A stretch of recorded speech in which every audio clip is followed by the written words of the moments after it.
This is the Tango Alpha Lima podcast. They call me crazy cause I'm facing all my giants. They try to scare me into thinking I can fight it. They tell me I should never even think of trying. But that's just me, I'm gonna live out in defiance.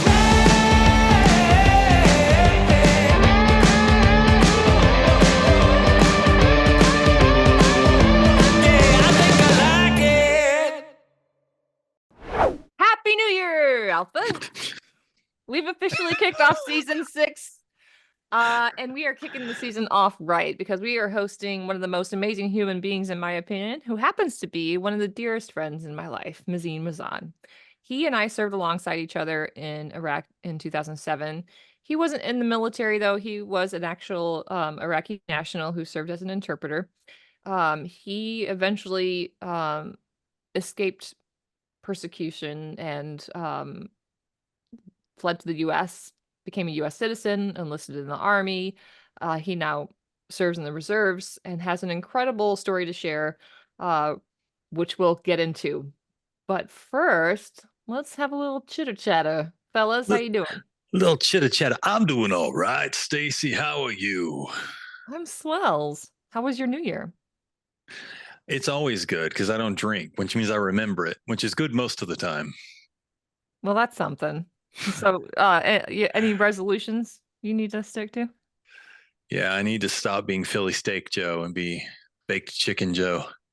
Philly Steak Joe. So boring. Philly Steak Joe's happy though. That sounds like Cheese Whiz Joe. Cheese Whiz Joe? Oh no, that was like in my 20s. I think I put on. It wasn't Cheese Whiz. It was shells and cheese. I think Ramen Joe. Oh, Ramen Joe. I like salty foods though, so I don't know. Ramen doesn't seem like poor food to me. What was your teens food, go-to food? I really liked fresh fruit. Oh, come on. No, you didn't. You're so full of it. You like fermented fruit. I really did. But I mean, I love pizza. My favorite pepperoni pizza. I only eat cheese pizza now, and we make it at home. Occasionally, we'll order it. I can't handle it. I have a gluten and wheat sensitivity. Why? So you ditched the pepperoni because of gluten? No. I'm confused. No, you're combining two separate things. Why? So why'd you ditch the pepperoni? What did pepperoni ever do to you? Our family doesn't eat pork. Oh, okay. That makes sense. So I know a lot of people. You've gone like kosher? That. I've got it. Koshish. Okay. Koshish. Kosher. I got it. Well, sounds good. Well, I wanted to, we're talking about sort of, I like following through with the whole Thanksgiving concept. I like to, especially around New Year's and around Christmas, around the holidays in general, I like to think about things that I'm appreciative for and people that I've been appreciative for. And talking, having a chance to talk to your friend Mazin today, reminded me that, the way that interpreters had such a massive impact on our lives while we were over there. And I'm looking so forward to having a conversation with this guy, not just because he's an interpreter, but also because he's one of your friends. And that carries a lot of weight with me. But I want to share a story about Sammi. So Sammi was our interpreter. He probably weighed 125 pounds if he was carrying something. I mean, he was just a really small man. But not to use the cliche, but wow, what a heart. I remember we were sitting around, and I know interpreters, especially back in 2004, we're not just loaded. We're not making loads and loads of money. I mean, I'm sure the pay was okay relative to where they were, but for what they were doing, holy cow. And we were sitting around talking, and how when you first deploy, you're like, I want to go to Red Lobster. I want a big fat juicy steak, or I want this or that. And then by the time you get like 5 or 6 months in, you're like, I want 4 junior bacon cheeseburgers. It just gets your food just gets nastier and nastier. And I was like, what I'm really craving is pizza. And About 2 weeks later, he went on leave and went back to Baghdad. And when he came back 2 days later, he brought me a stale cold pizza, and it is the sweetest gift that anyone has ever given me. I didn't eat a bite of it. I gave it to my Marines who will eat anything, but I swear when he handed it to me, it felt like a hug. It was the nicest gift for him to have taken his money and that he earned putting his life in danger and buying me a pizza based off a conversation that we had, 2 weeks before. I'll never forget that. And that goes to show, the kind of people over there who are there to make a difference. The people there, not for a paycheck, but because they really believe in supporting what people are doing and what we're trying from the ground level to do over there, outside of all politics, outside of all of that stuff. He wanted to support us as human beings, and that's what he did. And so unfortunately I lost Sammi on September 17th. He was in the first vehicle that I was trying to get to when I got injured myself. But I do want to share that because he's one of my motivators for being who I am today. Mm-hmm. I want to know that when I mentally go back home, that I can think back at all the people that I can still serve.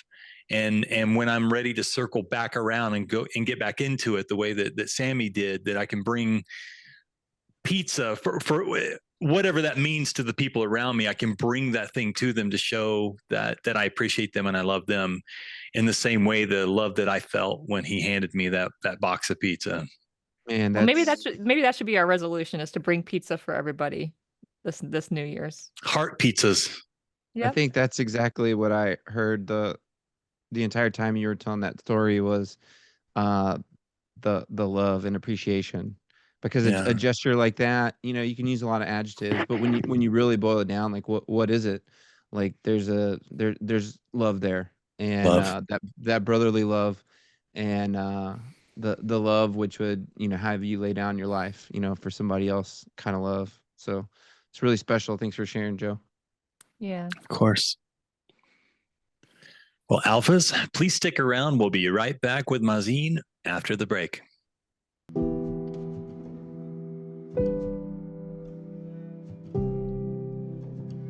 Hey, be willing to show up for a veteran.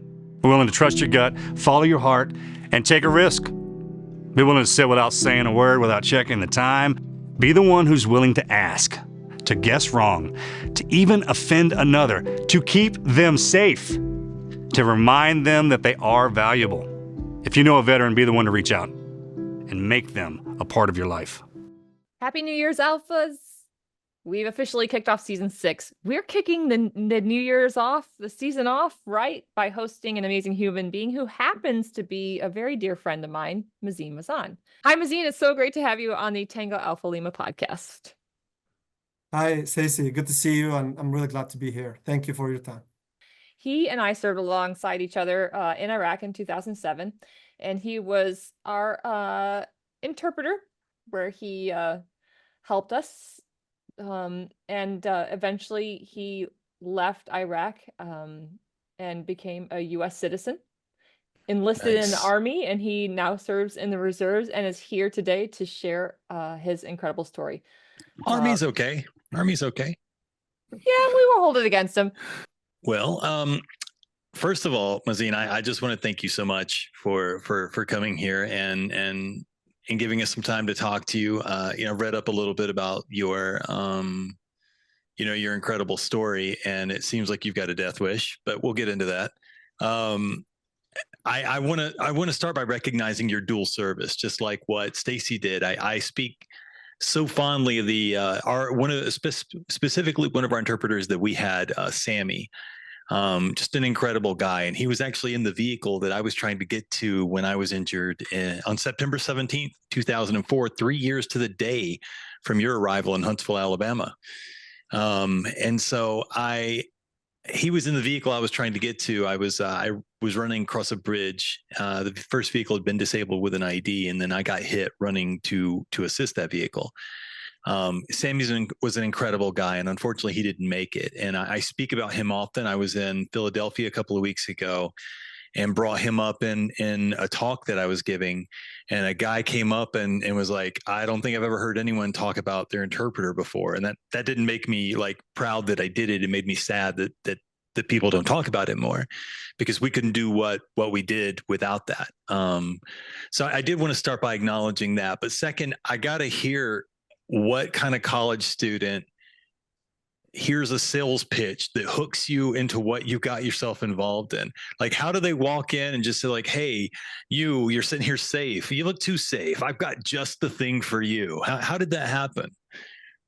Yeah, thanks, Joe and Stacy, for the welcome and for having me on this podcast. It's amazing. I was actually listening, to an episode right before we started. So I love what you're all doing, and I appreciate what you're all doing. The stories that you share, the service members, veterans that you host. It's very important for us, the ones that served and the ones that continue to serve now and the ones will serve in the future. So I appreciate all what you're doing and your kind words, welcoming me.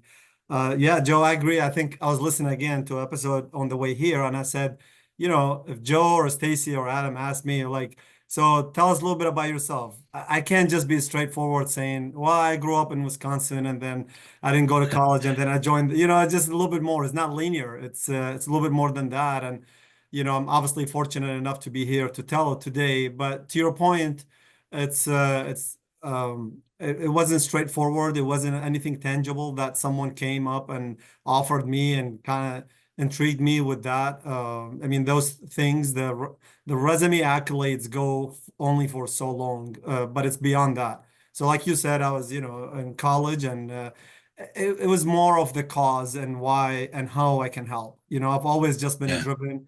I don't want to sound very, kind of like bragging about myself or anything. It's just, it always drove me in life that helping others, serving, doing anything I can do to help within what I can do. So at the moment it was that I knew English.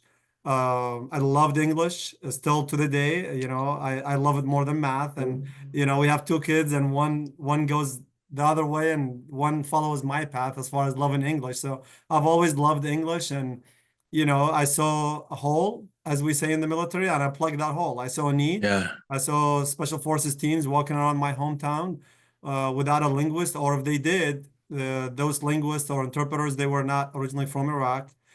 There was definitely a miscommunications happening more often than they needed to be, that probably created more enemies than friends. And then also innocent people got caught in the middle. So, I got these people coming from across the globe to liberate my home country. And then also you got the locals that are being caught in the middle, and you have something that you can help with.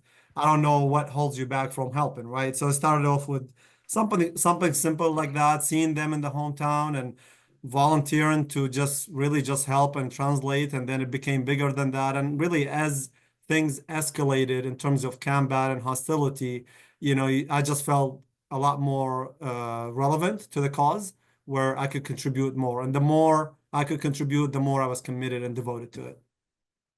Well, that's awesome, Mazin.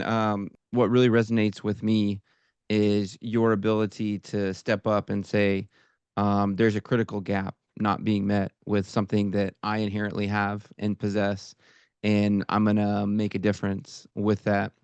And, you've spoken about how serving as an interpreter put you and your family at a tremendous risk also, while trying to meet this, critical need that you had the ability to serve in.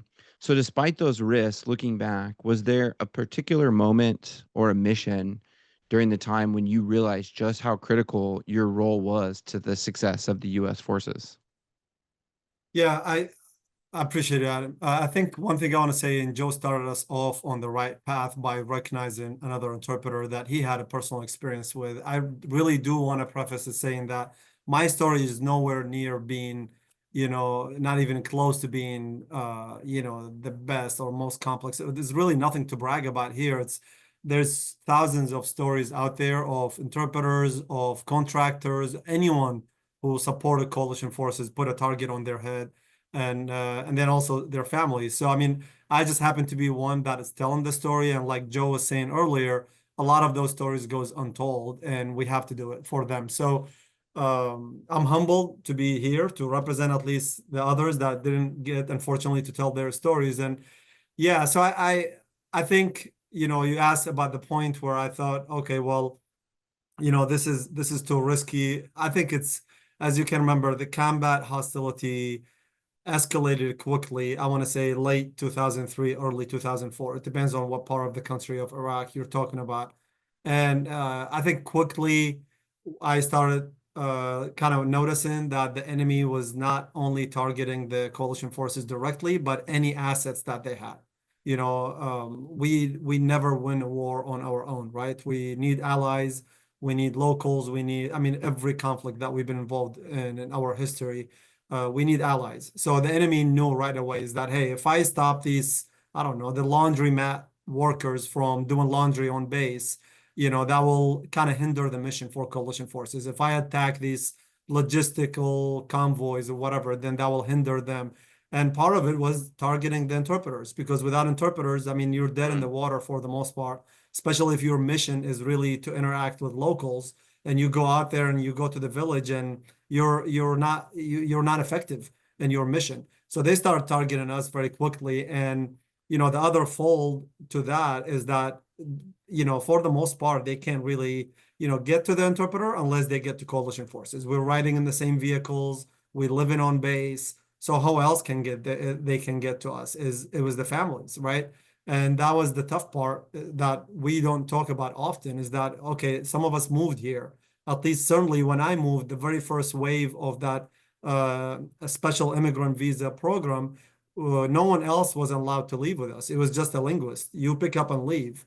So think about that, is that you're leaving, you know, I mean, how selfish is that, right? You can say, quote unquote, you're leaving by yourself, but you're leaving your family behind. They're vulnerable, you know, no protection, and they're paying for something that you did, you know, a decision that you made. So having to live with that. I was on another interview recently, and they asked me, and they said, describe the feeling of you leaving Egypt. That's what I left from. I went Iraq, Egypt, and then here.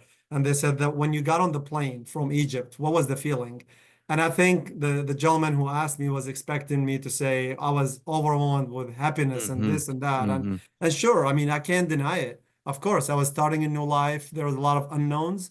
But the bigger feeling was that I can't forget is that I'm leaving my family behind. And those are the loved ones that supported me for my decision. To the day, they still support me, you know? So the consequences of that was tough. That was hard, you know? And that's why I think my action, it shows you that as soon as I got here, 3 months later, I was back in combat.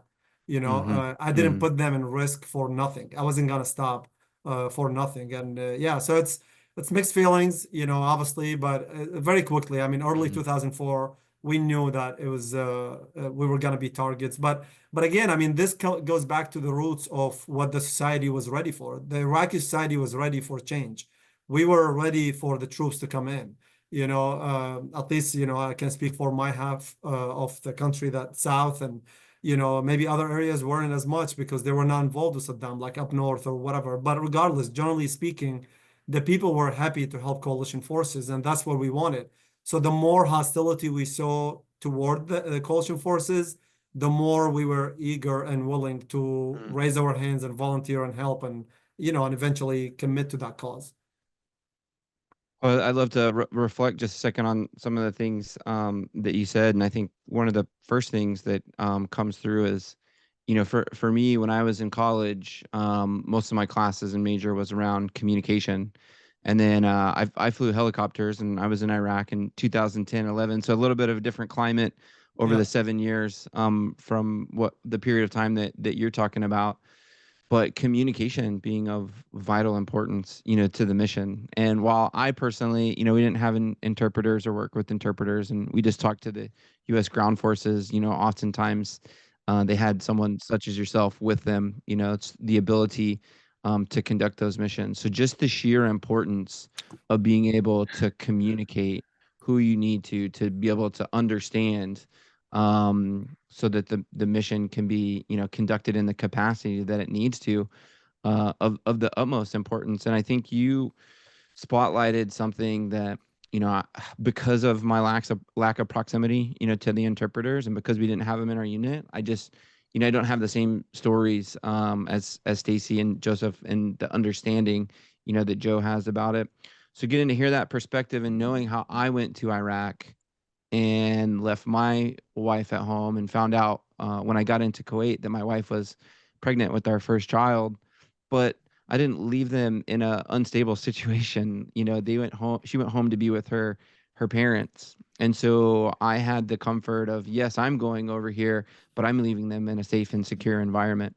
And I've never given myself permission to even think what it would be like to leave and have to go do something with the uncertainty of their safety and security.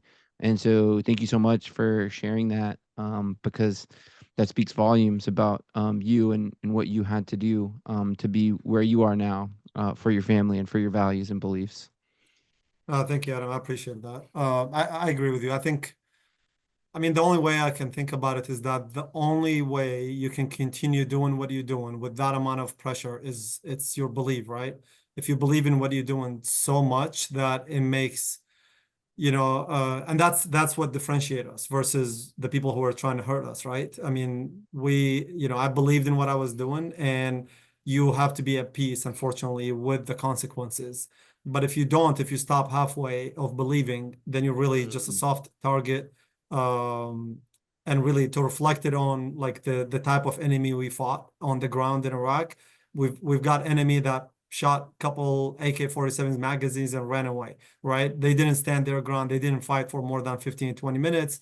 Those were the people that were just pissed off at us because we maybe put them out of job because they were with the old army, right? Versus some other fighters that we fought for 3-5 hours. Those probably were brainwashed from their childhood. They were shipped over to Iraq from different countries and so on, right? So, but you think about it the same way. It's in life, is that it's the stronger your belief is, I guess I don't want to say the easier, because there's nothing easy about putting up with that pain for your loved ones, but it makes it, I mean, the more you hurt me, the more I'm going to be committed to the cause. I guess that's to phrase it that way. Unfortunately, that pain, kind of overreached to others, not just me.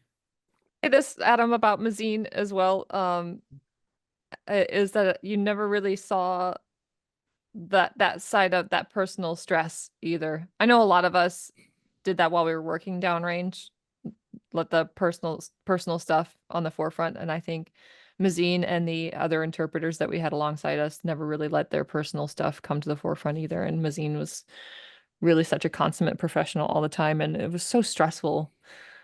He never let that bleed over. So, but talk to me a little bit, Mazin, about at what point did you start making the decision to leave Iraq? And I know who helped you, but can you talk to the alphas, tell a little bit, share with the alphas who helped you, what that process was like, and what that journey was like for you? Sure. Yeah. So I guess before even 2003, I never thought that I would leave the country. I'm very family connected person. I love my family, love to stay close with them. To the day I call my mother twice and she's still back home. I call her twice every day. The only times that I don't call her if I'm deployed, basic training, AIT, whatever. Anything that military takes away from me, that's the only time I don't call her. So I've always been connected with them. And then, fast forward, life start happening and I roll with the punches. And, I think 2005, I want to say, early 2006, well, I guess Team Alamo, that was their nickname, the team that helped me, move to the US. That's when they deployed to Iraq. And they were a mid team, a military transition team. There were 10 to 12 typically teams. They get embedded with Iraqi battalions or brigades. And the mission was to guide them, advise them, and go on missions with them as well. So I was already with that Iraqi battalion with the different mid team, and then the Team Alamo showed up 2006, and then later that year, Sean McKeown, he was captain at the time, now colonel, still active duty. He approached me about the program, and he said, "Hey, there's this special immigrant visa for interpreters. that they just activating now. It hasn't been activated since, I don't know, the last major conflict that we had for our U.S. military. But they're only asking for 50 people, 50, out of the entire country of the linguists that we had in Iraq at the time. And this was 2006. So we've only been there, or already been there for 3 years. So you can imagine how many interpreters that are out there. Yeah. You know, but he said, but the requirements are like, it's crazy. Like you need letter of recommendation from the first GO in the chain of command for that unit, and, you know, a bunch of other stuff.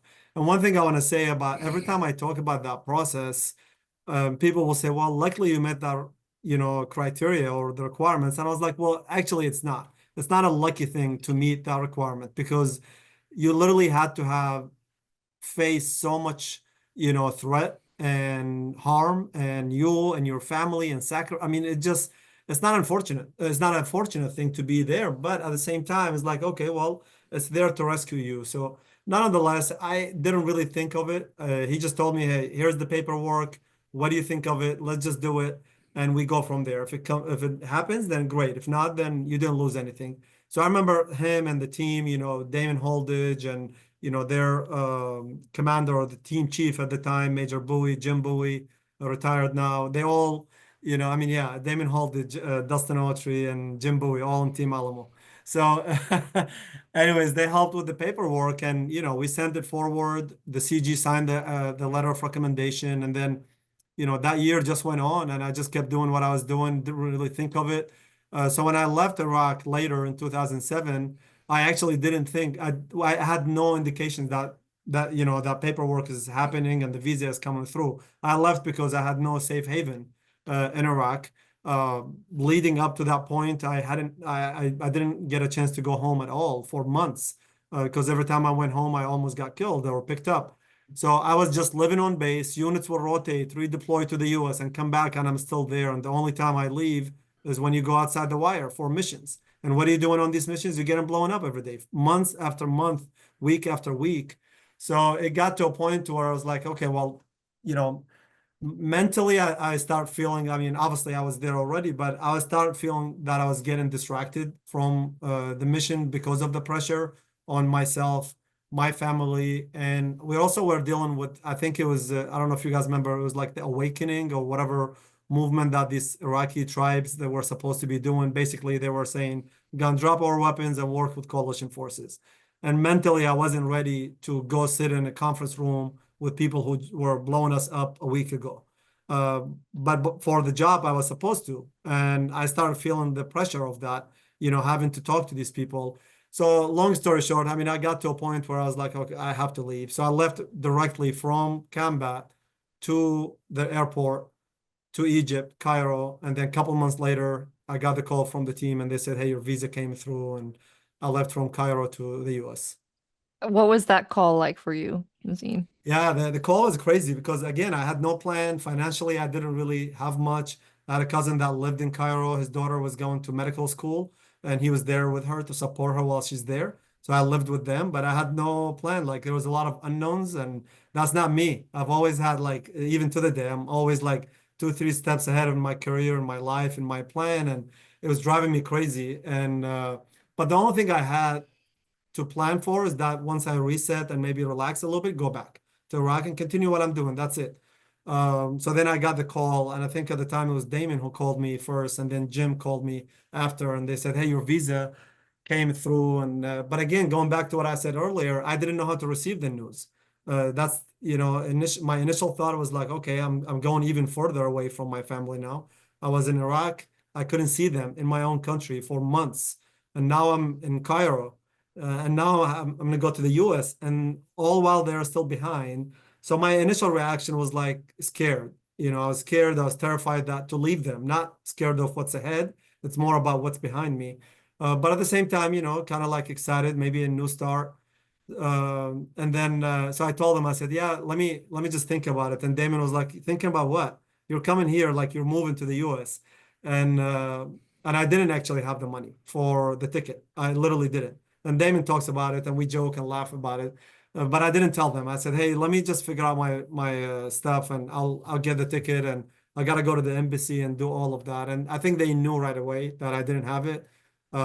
They put the money together. Next thing you know, I get a Western Union, money transfer. So I called Jim and I said, hey, I'm not taking this money. I'm going to send it back. I'm good. I'll have money and I'll travel. And I remember him saying, he said, hey, look, you went to vet school for a reason. I have a big farm here in Huntsville, Alabama.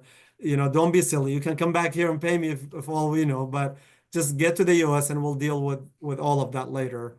So yeah, I mean, I think I arrived to Cairo. I got to Cairo April of 2007, around that time.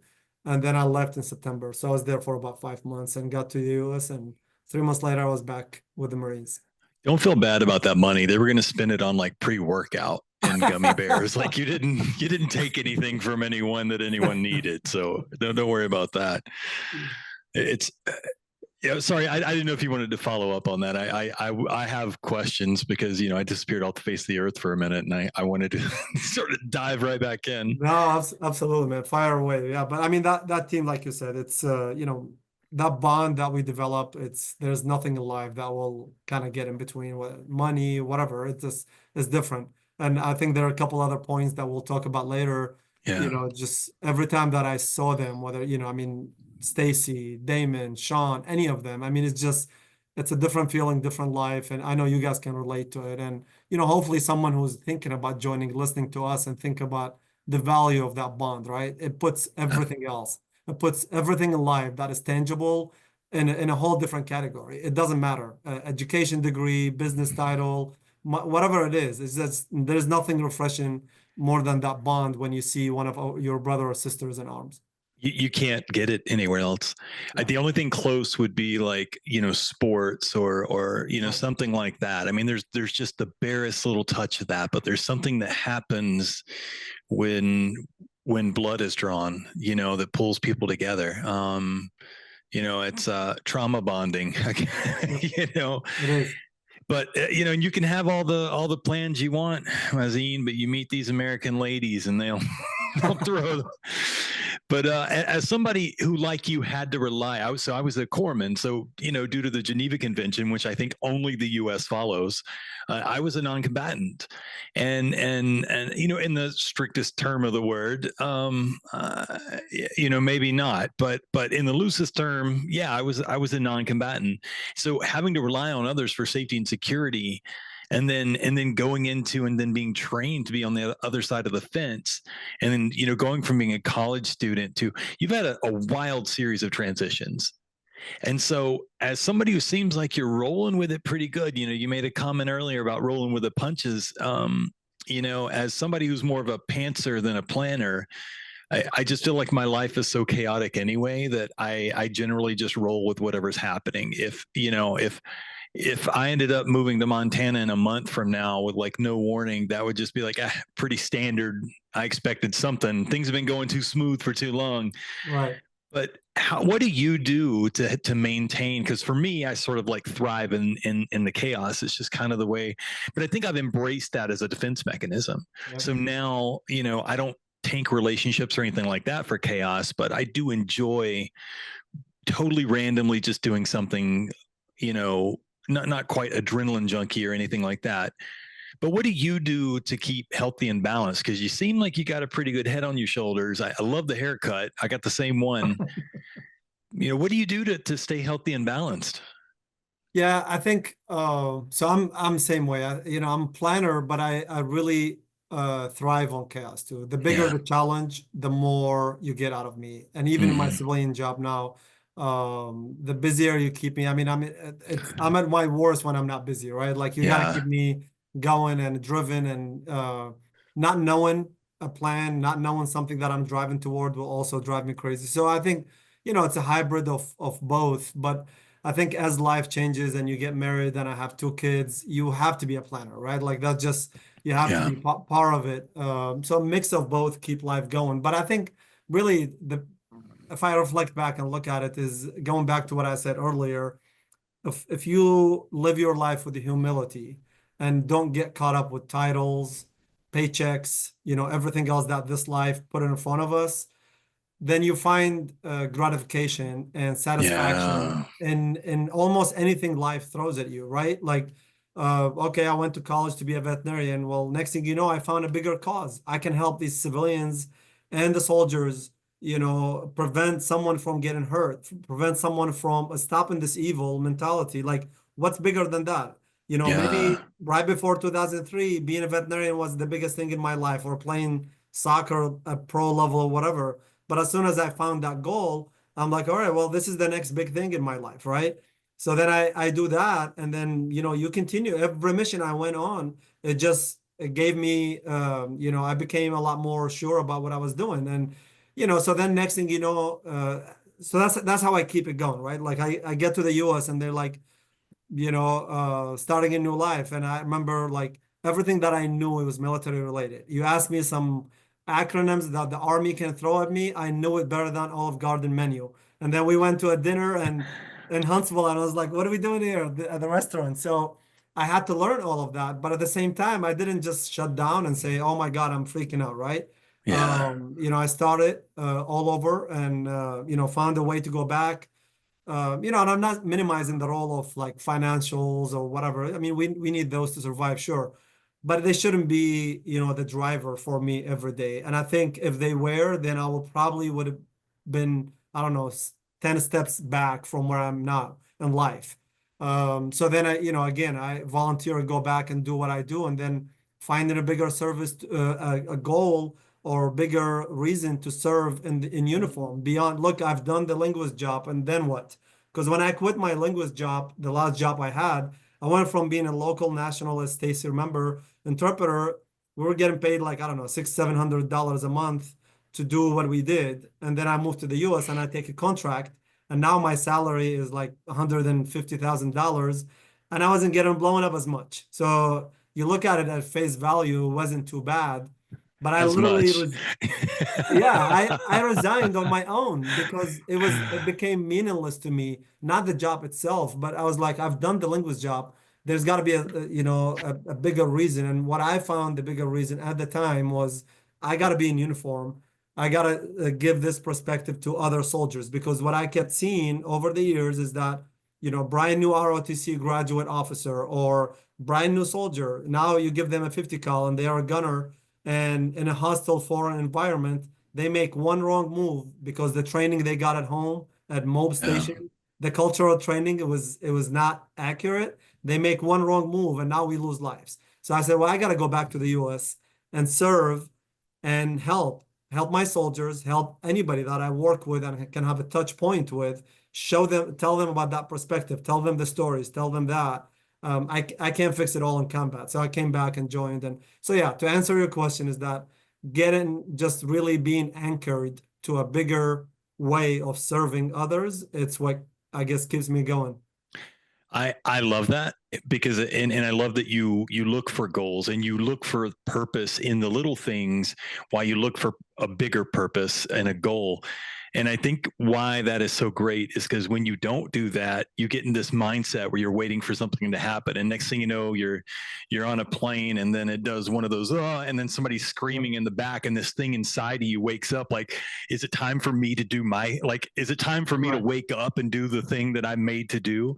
Because this world, not to brag or anything, but sometimes it feels like the world's a little too civilized for some people, and not everybody's made to be comfortable.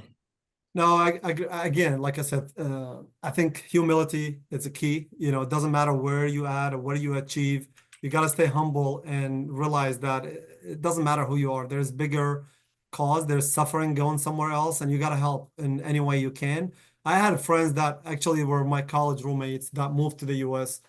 Some of them through the same path, and I can tell you, some of them just got stuck in that mindset. Is that no? I went to college to be a veterinarian. I'm going to come to the US and I want to be a veterinarian. And that's honorable. I respect that. There's nothing wrong with it. But you also have to look at the practicality and being, realistic. I know some of them struggled for years and eventually they couldn't even make it. So look, you got to stay resilient, stay flexible. And as long as you're meeting the goal in your life, which is serving, helping, doing something bigger than you. I mean, who cares what your title is? Like nobody takes it with them. You got to do something bigger to be proud of. I also couldn't agree more, Mazin. And I hear the tenets of humble, servant, leadership just emitting from your ethos. And I think that is the answer for so much individually, like collectively. I think in our communities and in the world, we can use more humble servant leadership. And I do agree that the titles don't matter so much. But with a title and a humble servant leader, you can do many wonderful things. Um, you mentioned that a couple of titles that you've had, many throughout in different industries and countries. But as a soldier, the oath to enlist in the U.S. Army had, and I think that you've said that that's been one of the happiest moments in your life, and probably also additionally the opportunity to also be a commissioned officer in Yeah. the U.S. Army. So can you talk a little bit about those moments, especially after the course and the trajectory of service that you've had? What did those moments kind of mean to you specifically after working with the U.S. forces for so long in a different capacity prior to? Yeah, I mean, look, I can talk about honestly the value and how I view the US and what the US have done in Iraq. You know, contrary to what many may kind of disagree with, I have my own opinion. But I think the point here to say is that to put that uniform on after all what I have done, it was meaningful to me, right? It's the only way that I would have wanted to earn my citizenship to the US. It's the only way that I would have wanted to be part of this society. It's just who I am. It fits me well. It fits my character because of what I saw from the U.S. military, right? So it represents who I am, and I fit very well. I was really happy, you know, the day I enlisted, the day, you know, got my citizenship, actually at AIT, and you know, all of those moments, and even later when I commissioned. So those are all like big milestones for me, meaningful. The biggest thing about it is that I think about setting the example for others, right? There are many immigrant families, maybe second generation Middle Eastern kids that are growing up here that, you know, I was listening to some of your episodes and a gentleman that you hosted, and they were talking about the recruiting and the challenges that we're doing and, you know, all of that. And I mean, if my story can help someone else decide and learn about the disciplines and the virtues of leadership that we learn by being in the military, you know, like just being able to, I guess, humble yourself, learn where people can get in your face and be a follower before you can be a leader, right? Be Go beyond this. teachable. Yeah, be coachable, exactly. Go beyond the US borders and learn about the other ways of life and be receptive. I mean, we can go on and on, right? So if it was up to me, then I would preach this message anywhere and everywhere I can. And you know, every success, you know, Adam, to your point, every milestone, every success, every new title that I earned, it just added more responsibility on me. I just Mm, recently had my promotion in the army, and you know, when I spoke, I was lucky to have my wife Sarah and the kids, and I had Jim Bowie and his wife Michelle and others there, my family and friends, and that's recognition to them, not me. I'm just the person who presents what they believed in. You know, Jim believed in me in 2007. Stacy did. Damon did. So I'm there to represent them. So anytime I do, you know, something that is not honorable, something that is not, you know, not the way that they represent themselves, it's really me doing them a disservice. So, you know, when I became a sergeant, you know, I started as enlisted and I got promoted to a sergeant, and I was like, okay, more responsibilities, right? Like now you have you know, more responsibility on you to represent yourself and the people that believed in you the right way. But again, it's really, if you rely on those things for people to follow you or believe in you, then you've lost already. I learned that very quick and very early and many years ago. It's all about leading without authority, right? We lead without authority, no titles. It's human relationship and it's just a belief. That's all it is. man, Mazin, you're firing me up. You're you're Thank you. inspiring and you exemplify these characteristic traits: loyalty, duty, selfless service, honor, integrity, Beautiful. personal courage. Like they just emit through your service and through your life lived. Thank you for sharing all that, Thank you. Stacy. I just got one kind of fun follow up for Mazin, and that's only because I'm living down here in Dothan, Alabama, close to where Fort Rucker, now Fort Novosel was, which is the home of Army Aviation. So coming from and living from in Iraq, what was it like? What were your thoughts the first time that you saw Alabama? Honestly, not, I mean, it was a clean slate, right? Like, not that I knew any other places other than what the TV had showed me in the past. What mattered to me at the time, it was seeing Jim and Dustin and the rest of the team. When Yeah. I left them in Bakuba, where, Stacy and I met, and I didn't see them until Huntsville. So, and I've gone through a lot, and they've gone through a lot since then. So when I saw them, it didn't matter. We could have been, I don't know, anywhere. And then eventually I settled and kind of the nerves calmed down a little bit. And, I mean, a beautiful city to the day. I mean, a lot of people will, ask me the same thing, and they were curious about, this immigrant from Iraq going to that part of the country. And I can tell you, I've had some different experiences in different parts of the country that my Alabama experience has always been positive. We always call it home. We got married there. I met Sarah there. We're going there next month. We try to go there once a year. I mean, that place is always special for me. Will always be. What are your thoughts on humidity? Yeah, I mean, that's a good A question. different kind of heat, right? A different kind Yeah, of heat. so growing up in a dry heat, and I mean, so I was there for 3 months, and then I shipped to Camp Pendleton, and I joined the Marines, and well, not joined, but like I joined the team that I deployed with and Yeah. deployed with them. Didn't really get in March of 2008, so didn't really get a lot of exposure to humidity.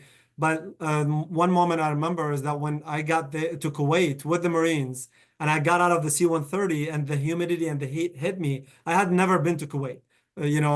People don't believe that, but I was like, I've never been. And I acted in a certain way, and I made some comments about the humidity, and the Marines looked at me and they're like, "You're pulling our legs. You're from Iraq." And I was like, "I know, but some of them haven't been to Iraq." I was like, "It's dry heat there. You guys don't get it." Yeah. But I was struggling in Kuwait my first time. I'm telling you, it was bad. So yeah, humidity, and I mean, now I live in Texas. I mean, it is what it is. Yeah, that's hilarious. Well, now you're a family man. You said you mentioned Sarah, you're married. Yes. Can you tell us a little bit about what's it like to be living the American dream? You've got 2 kids. What's on the horizon for you, Mazin? Let's look at the 10, 20, 30. What's on the horizon for you, buddy? Yeah, I mean, the kids, that's my biggest investment, right? In life, that's what's on the horizon for as long as I can see now, beside the other stuff that we're doing. Yeah, so I met Sarah in Huntsville, Alabama, actually on base at Redstone Arsenal. And, we've had some mutual friends, but we didn't know each other. And then we got married, and we went to Hawaii, active duty for a few years. I was at Schofield Barracks. Both kids were born there.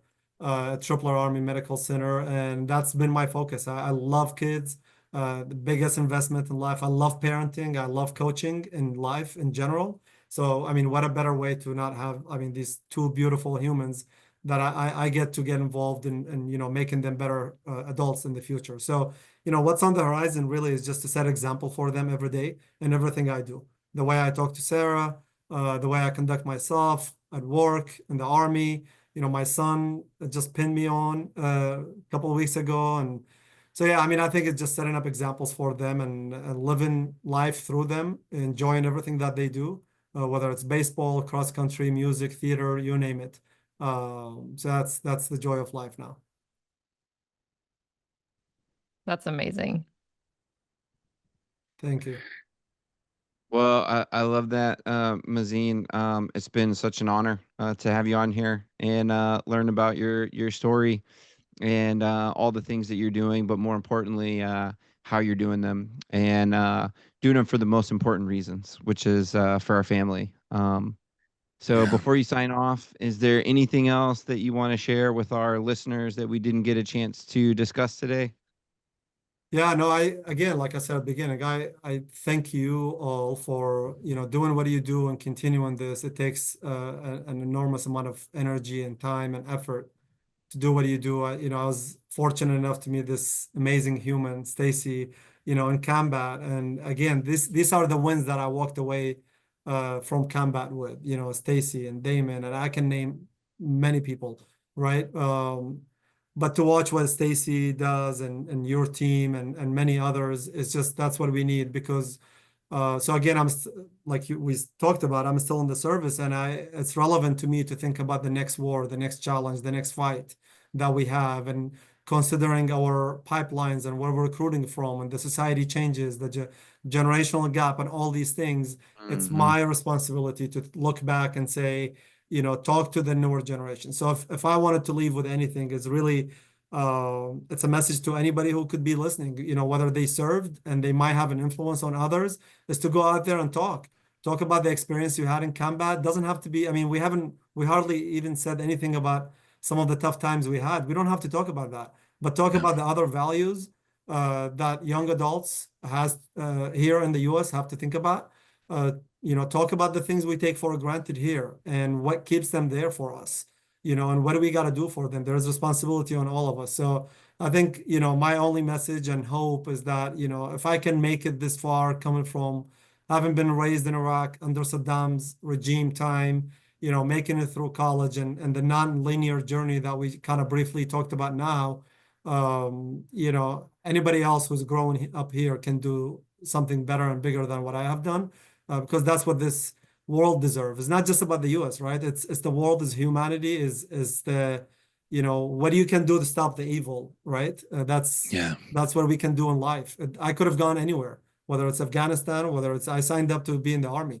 It doesn't matter. I wasn't just going to save Iraq or do whatever. It's humanity. So again, humility, think about humanity, think about serving others, and hopefully try to influence someone else. That's our responsibility. And again, I really appreciate you guys' time and allowing me to have this platform and listening to me. Thank you, brother. Thank you. Thanks so much for visiting us today. Anybody that Stacy calls a friend, we always love talking to. Alphas, please stick around for some scuttlebutt after the break. Selfless service. The American Legion celebrates all who contribute to something larger than themselves, and inspires others to serve and strengthen America. We are veterans strengthening America. We are the American Legion.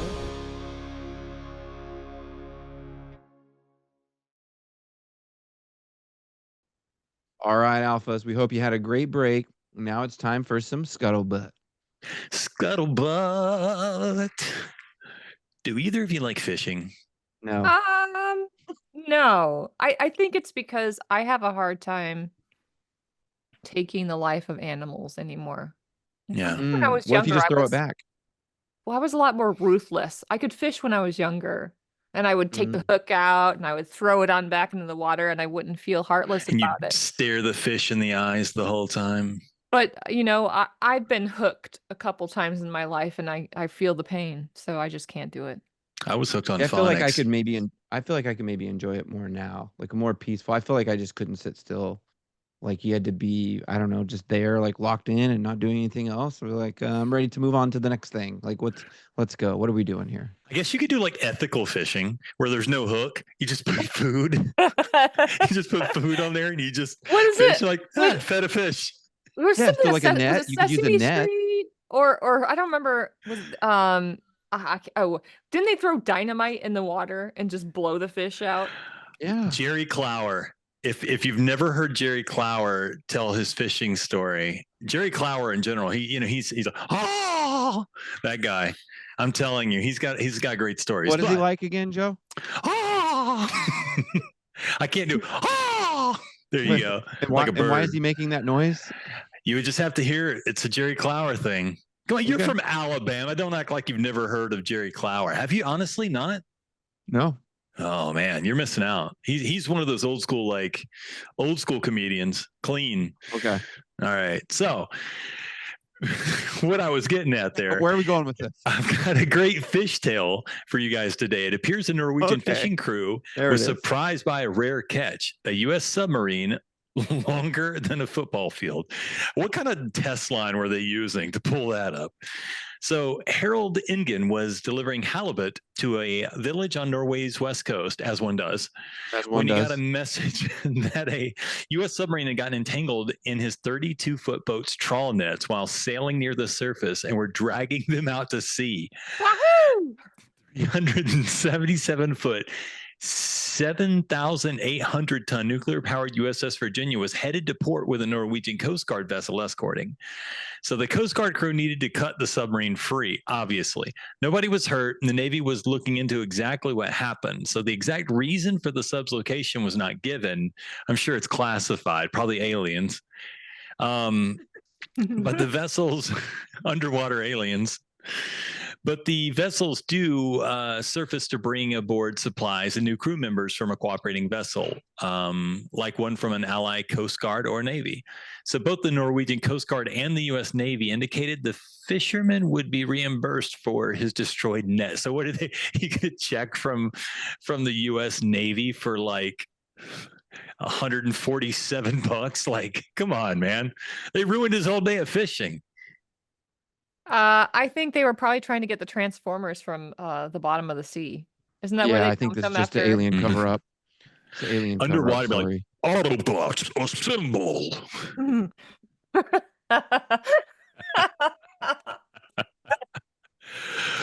Autobots.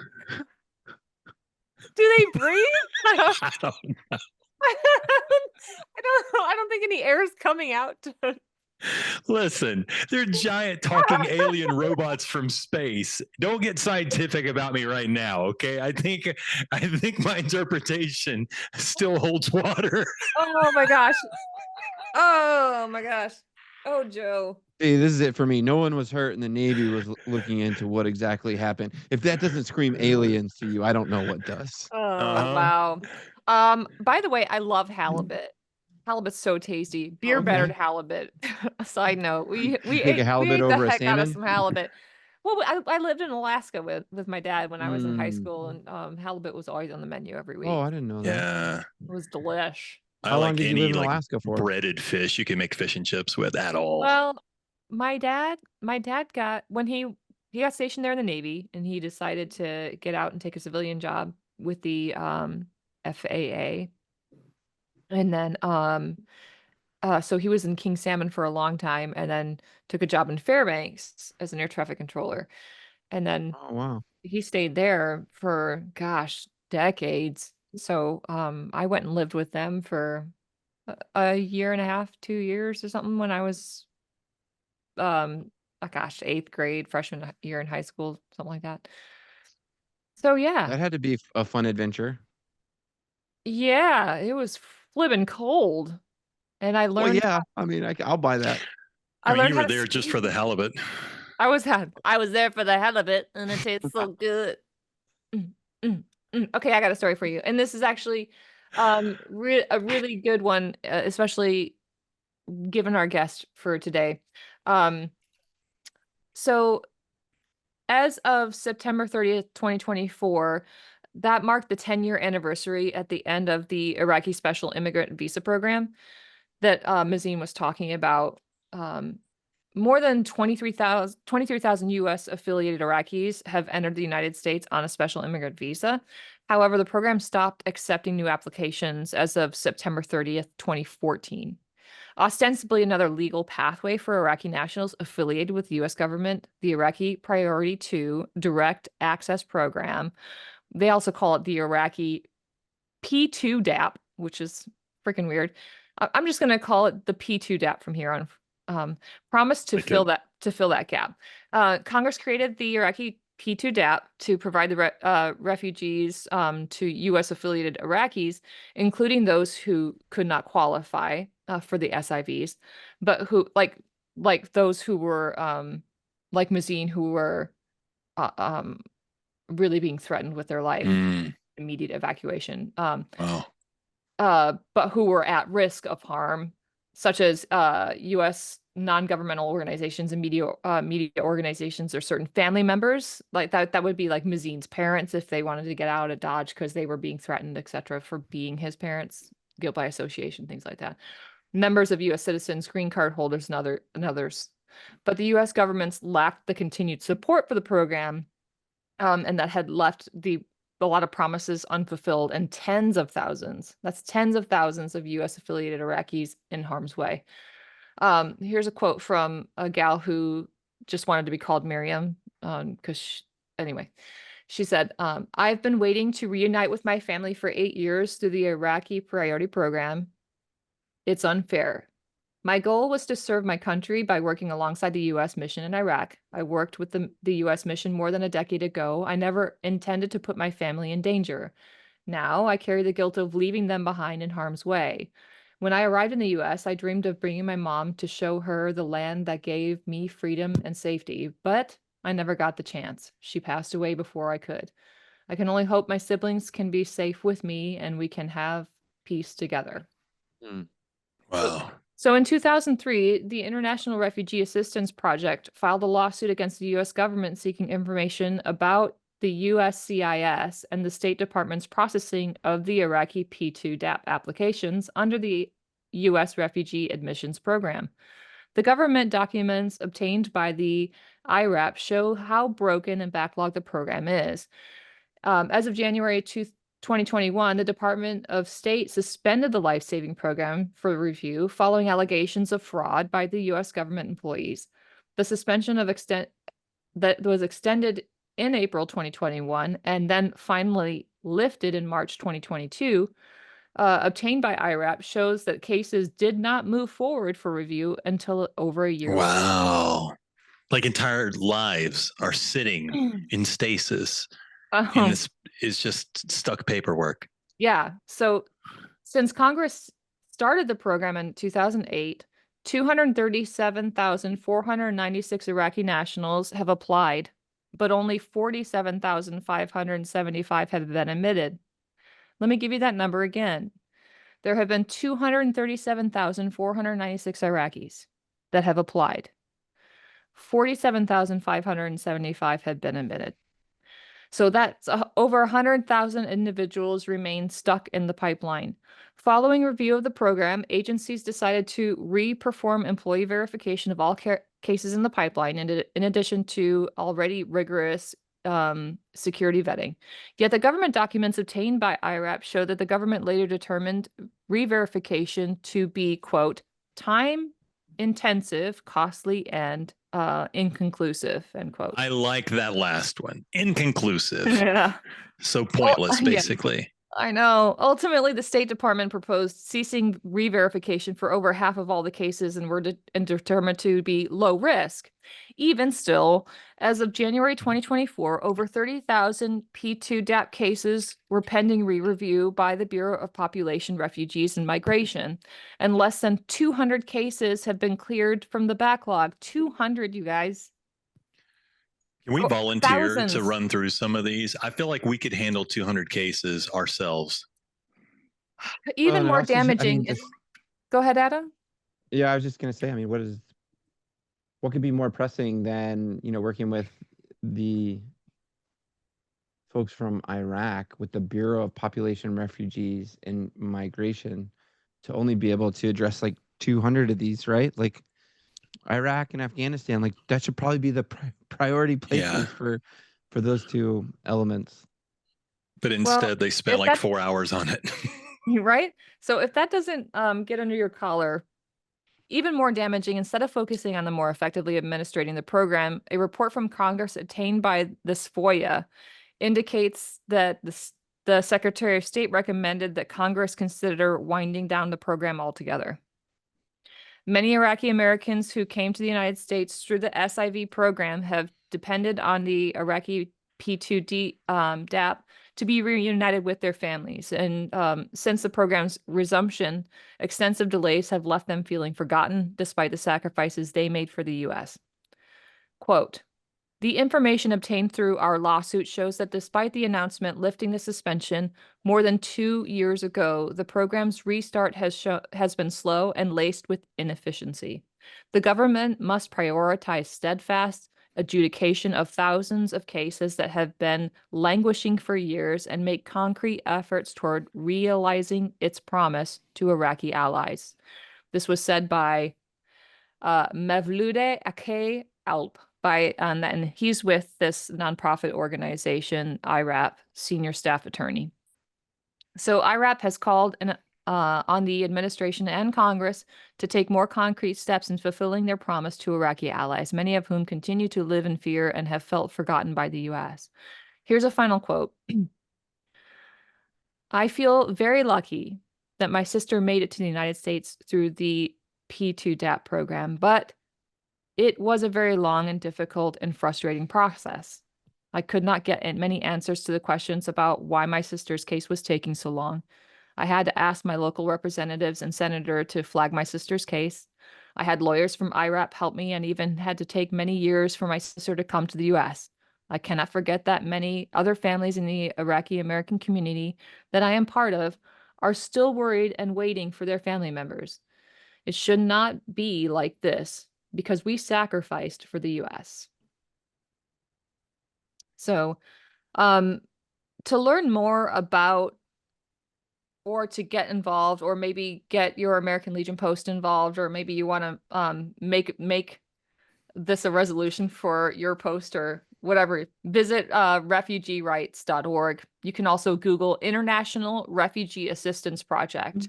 We'll also have this article and so much more details on this in the show notes, the link to this article. I just want to add one thing myself and say that your promise is only as good as your last fulfilled promise, your last 20 fulfilled promises. And we've made a lot of promises to a lot of different countries. And Iraq and Kuwait have paid, Iraqis and Kuwaitis have paid a devastating price for our delay in fulfilling some of those. Yeah, I mean, let me just add, I mean, do you think it's the bureaucracy, mismanagement of programs, lack of accountability from leadership, use of funds for other programs? I mean, all of the above. Probably, I think it's impossible to get fired in government. Yeah. Manning, money. They probably didn't have people specifically for this. They probably, to be honest, they probably threw it on overworked other people. And so we're being a little harsh about it. And I don't know what they could have been working, but we don't know the full story. And if somebody does, boy, would we love to hear it. Come to our Tango Alpha Lima Reddit. If you know a little bit more about this, we'd love to know somebody who has a better idea of what's going on with this, because I can't imagine what people would be doing that is more important than families of people that have kept American soldiers and Marines and airmen and sailors alive in Iraq and Afghanistan. Well, I would say that this question that we're asking here will apply to this next story as well. A bipartisan group of House lawmakers wants the Department of Veteran Affairs to streamline its scheduling process for medical appointments amid reports that veterans are falling through the cracks when seeking mental health services at the VA. Joe, compose yourself. Led by Reps Marilyn Strickland, Democratic from Washington, and Mike Waltz, Republican from Florida, 13 lawmakers cited an October investigation by military.com. Thank you for the folks at military.com, and the feedback from constituents raising concerns about continuity on behavioral health care for veterans. The representatives described the military.com report as deeply disturbing in a letter sent to VA Secretary Dennis McDonough. Veterans who take the step to schedule behavioral health care are often doing so because they are in critical need of support, yet too many report long wait times or lack of available appointments, they wrote. Military.com interviewed more than a dozen veterans and VA employees who described scheduling and staffing issues at VA hospitals and clinics that led to appointment cancellations by facilities and long waits for care.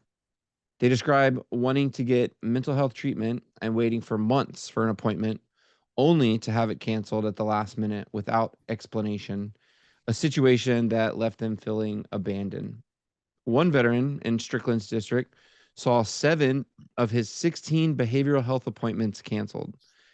Data provided by VA showed that from 2020 through 2023, the cancellation rate for mental health appointments by facilities averaged 10.6%, with a high of 12.1 in 2020, early in the COVID-19 pandemic, and then down to 9.2% in 2023. So lawmakers and advocates have been warning about the challenges facing VA medical centers regarding medical appointment scheduling without a centralized system. During a hearing in September, Representative Matt Rosendale, Republican out of Montana, and Representative Sheila Trefillis McCormick, a Democrat out of Florida, described the current system as broken, calling for new solutions. This is not a new conversation. Maybe, just maybe, some new appointments within the VA, a new VA secretary. I believe there's 12 appointments that are political in nature coming into the VA. Some of the conversations that we've been having in my circles are really trying to understand what the impact is going to be on these individuals and how they make these much needed, necessary reforms to get the critical care. But this is something that we recognize. There is a shortage of behavioral health professionals in this country. So until this country incentivizes and helps to meet that critical gap in need, then how can the VA, get more of those folks? And then there's a whole nother conversation, in my opinion, about the operational efficiencies and bureaucracy and the challenge within the VA. So it's kind of like it's a multi-part problem. I don't think there's an easy answer, but the answer, the need is clear. Change needs to happen. I want to say a couple of things here. Obviously, I think it's obvious from my face that this specific story is near and dear to my heart, because a couple of things. One, veterans do not reach out for help until they're in a hole for mental health. That's just how it works. On top of that, there are many programs like America's Vet Dogs that, when you are trying to get help, require that you have an active therapy. You have to have active therapy, because we can't have someone coming in for a dog that's trained for PTSD if they're not getting therapy. You have to have both of those things. You want to kind of hit it from both sides. So if they're not getting appointments, they can't even reach out for help in other ways, with dogs, with all sorts of things. And then canceled appointments alienates, and not only does that cause a problem of lack of trust in the system, but also pushes people away. How many times are you going to call a business when they cancel your appointment? Maybe one more time. Maybe one more time. And if they're the only one in town and it's something you can do without, well, then you just do without. Let's see how far my car can run without an air filter. That's the mindset that veterans have. Why are you going to chase and beg for help? We're not made to do that. We don't beg for anything. We'd rather just suffer. And you're making that the standard. Yeah. I will mention this. Some people who are listening may say, well, what about community care? The pitfalls in community care is there may not be mental health therapists who specialize in combat traumas. And so people may be reluctant to seek, outside of the VA because of that. So if you are reluctant because of that, then I will encourage you to seek mental health support from a nonprofit organization who focuses on mental health support for combat traumas. There are organizations like that. I'll give you one example. Clear Path for Veterans in Syracuse, New York is one of those, a really great example that has there's a therapist there by the name of Pat Chase. She happens to be my personal savior. Love her. And I will always an open book. I wasn't for a long time, but I'm willing to share that about it. I call on her whenever I want to. So it doesn't always have to be internal. The VA is failing, but they don't have to fail you. Okay. So if you are in crisis, don't let them fail you, because there are people out there who want to help. So that's all I got to say. We love you. And Yeah, you're people out there worth, that want to you're help worth and, this. and many programs. And, you know, at the end of the day, that's one of the reasons I do the advocacy work that I do, to create access to additional therapies. And not only that, like have the conversations within the VA to bring some of these new therapies within their walls. You know, but there's no easy answer and there's no quick fix. One of the things is the outdated dysfunctional systems that they have increased veterans' wait times.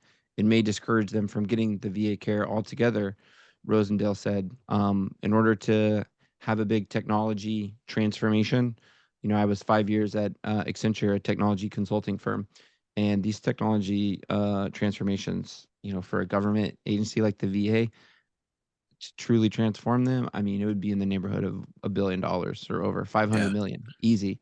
So, you know, and then there's the challenges of the funds, you know, for things like that. But it has to be done. In their letter to McDonough, the lawmakers urged the VA to take action to develop a robust recruitment and retention program for mental health providers. So that's kind of addressing the critical shortage of those providers that exist, not just within the VA ecosystem, but that's within the healthcare system. Being able to streamline its appointment management system and implement measures to ensure that patients get consistent care. It's time for the Department of Veteran Affairs to take swift, comprehensive action to address these systemic issues and work towards providing our veterans with reliable, consistent, effective mental health care they need and they deserve. They wrote, I think we can all get behind that. I think that's the message that we've been saying for years. I know I've been saying it for 10 years, literally.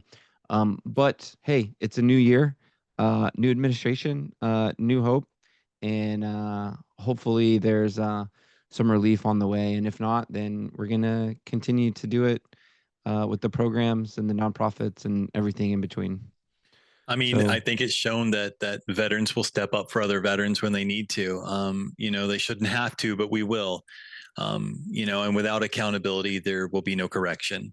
So, you know, I guess that's a two-step problem. One, be a part of the solution and hold those accountable who are making us have to step in and take care of each other. Instead of us being additive, we're the foundation. Instead of us being another support on top of something, we're having to sort of do this ourselves. And veterans are donating to take care of other veterans. I mean, that's a huge donor base for nonprofits that are taking care of veterans as other veterans. And so basically our tax dollars are going in one direction, and then our heart money is going to take care of the problem. So.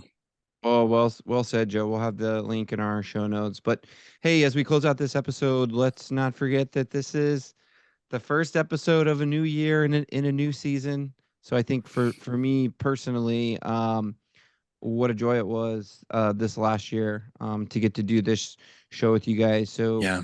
I think that maybe the thing that I'm most grateful for also is all our listeners that joined us this past year. Strap in. I think we're going to have a great year ahead, and looking to have some more shows. What are your guys' kind of final thoughts for the first episode of season 6? I really like grilled cheeses. It's a good thought, Joe. There Thanks. You go. Very, very food motivated. He's cut out all the Philly cheesesteaks, guys. So give him a break. Cheese whizzes. I'm so thankful for all the alphas who tune in and to support us. And hey, find me on Reddit. Go down some Reddit rabbit holes with me this season, you guys. Meet me there and down the rabbit hole.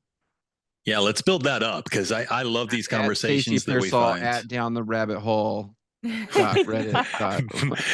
.docx / Oh, good Lord. Find the American Legion. Go to Reddit. Go to Reddit. Look for the American Legion. We're there. It's not that hard. All right, Alphas. Thank you for listening. You can subscribe to our podcast, our newsletter, or send us mail and guest recommendations at legion.org /Tango Alpha Lima. And when we say guest recommendations, stop recommending Alf. He's not even real. We'll see you next week. For old acquaintance.